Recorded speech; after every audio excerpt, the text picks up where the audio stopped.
There's a pattern I keep seeing with a lot of women today, especially the younger ones who already have a divorce under their belt. The marriage didn't make them happy. And, not necessarily because the husband failed, but because nothing ever seems to be enough for them. And then when they get back out there, even genuinely good men still don't feel right. There's always some vague feeling they're chasing that never actually shows up. And for some, even the divorce itself, right? The big reset they've built up in their minds falls flat.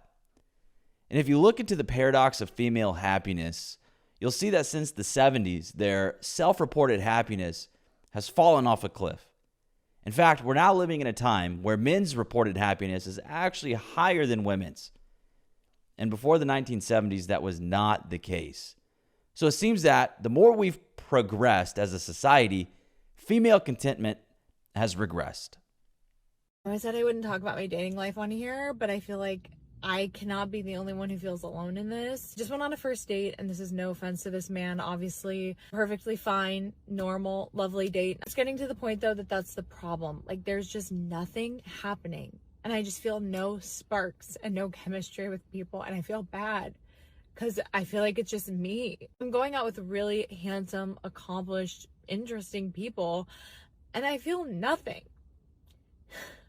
I feel like I'm just another girl. Like I'm one of a million and there's just nothing special about me. Probably not presenting that great either. Not like that sparkly or interesting or like dynamic at all because I'm just so depleted. I know my person's out there, but starting to really question if I even have it in me to find them anymore. I listened to Maisie Neely's book today, and through all of the hardships she had, she just kept going and kept dating and kept seeing people, and I admire people so much that have that in them because I just don't have it in me. I thought I was safe and I thought I was done, and like having to do this again just feels like work every time I go on a date. It feels like so hard. So this woman has in fact been divorced. I've seen her TikToks before. She's quite open about it, shocker.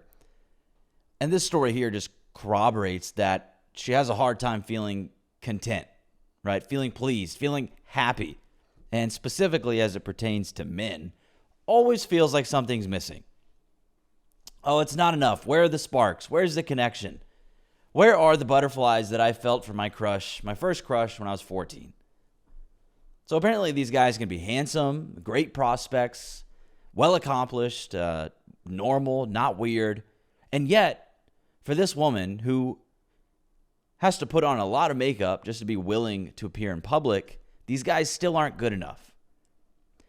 And you'll notice listening to her and so many of these other women that I've mentioned in the past, that when a woman is like stressed, when she's just feeling like she's had enough, she makes it very known. So she huffs and puffs, and anyone in her radius gets to experience her stress as well. And they just all seem to be so damn tired. They're all so tired. And, I believe that's a response to stress and pressure. And I think it's why we see a decline in their self-reported happiness since the 70s.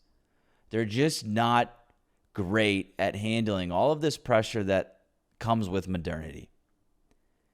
At one point, I worked with nurses, and the majority of my encounters with the female nurses were awful.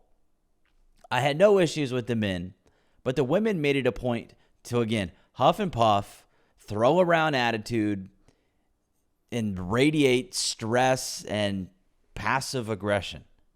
They wanted everyone to know just how overwhelmed they were. And what stood out to me was the clear difference in how the men handled, those same duties and pressures. They were calm, steady, polite, compared to the emotional chaos that the women brought with them. And, women are also self-sabotaging, right? Pushing for divorce at insane rates, thinking the grass is greener, insisting on being Miss Independent, and then acting shocked, right, when the pressure breaks them, especially if they're mothers. One thing I believe women consistently take for granted is kind of the stabilizing force that men bring.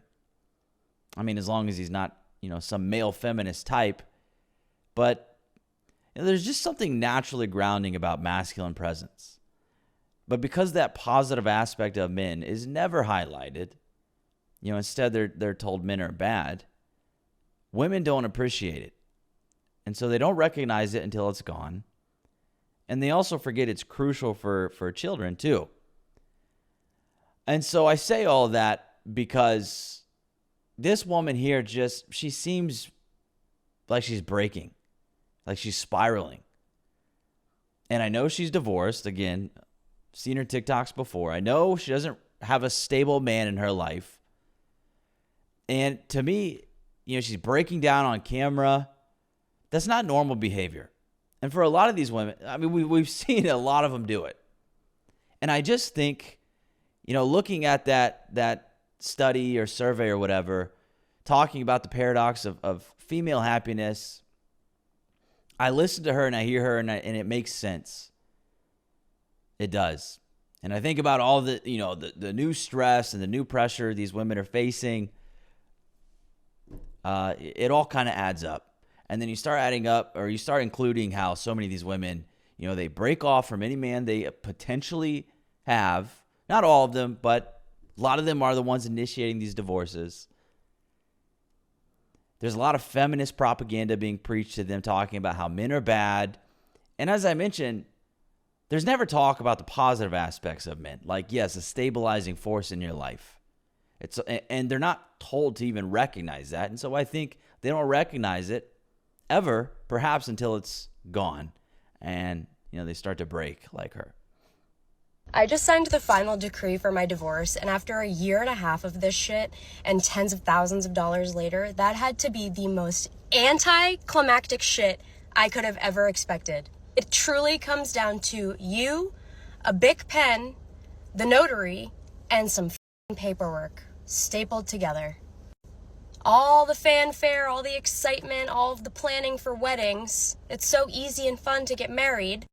It's hard and long and expensive to get divorced. And then apparently it's also boring at the end too. Don't get me wrong, there's been plenty of drama throughout the entire experience. But like the moment I've been waiting for, the moment so many people in my life have been waiting for, and it's just like the flattest feeling ever. I'm not sad. I'm not mad. I'm just like, what the fuck? It's just another fucking Monday afternoon, I guess. Well, I mean, what did she expect? Balloons dropping from the ceiling, confetti, everybody jumping around, cheering you on. You entered a marriage and it didn't work. It ended. That's a failure. There is no feminist spin that magically turns this into an achievement. At one point, you had a wedding. You said your vows. Celebrated the love you claimed to have for each other. And now here you are. This isn't something to be proud of. And yet, right, I've seen plenty of women act like divorce is something to celebrate. They'll post photos, raise a glass to freedom, frame it like it's some empowering milestone. And for a lot of them, strangely, it's treated like it's like a rite of passage. Like you're not truly a part of the sisterhood until you've got that first divorce under your belt. It is bizarre. But, that's the culture. And honestly, I could tell she fit that mold and belonged in the sisterhood, the modern sisterhood, if you will, the moment she started dropping F-bombs every other sentence. And it's not a compliment to be a part of that group at all. And, the thing is, all that celebration, it's performative. Once the cameras shut off, and the likes taper off from the Instagram post, and the group chat goes quiet, she's left facing the reality of what she did. Just like this girl sitting in that kind of flat, anticlimactic kind of emotion. And sooner or later, she'll probably reach the conclusion she should have never left in the first place.